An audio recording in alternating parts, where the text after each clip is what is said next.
आज ना दोग जाणांच जेवक होती म्हणून बांगड्याचा केलं तिकलं. ताजे फडफडीत 2 बांगडे घेऊन येले, 50 रुपयाक 2. आणि मुळ्याची पेंडी आणले एक, त्याची केले भाजी. असा तिकला केलास ना अप्रतिम चव लागता, करून बघा. ताजे फडफडीत होते हो. 2 आणले ते नीट करून देणत ना.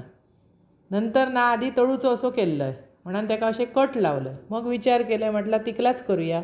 दोघांचा पण चव भारी होता. तिरफळा घातलं आणि म्हटलं तिकला करूया. त्याचे बारीक तुकडे केले. मासे नीट करूकच वेळ जाता हो, आणि त्यामुळे ना सगळी गडबड होत.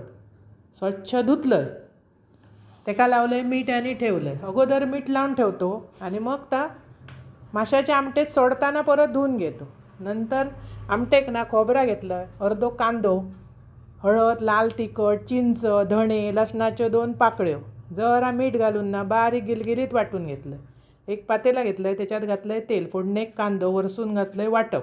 कांदो मस्त भाजून झाल्यावर चवीपुरता मीठ घातलं आणि खतखता येल्यावर मासे सोडायचे. अप्रतिम तिकला होता. ठेचून जरा तिरफळा घातलं. असा तिकला करून बघा, एकदम टेस्टी लागतं.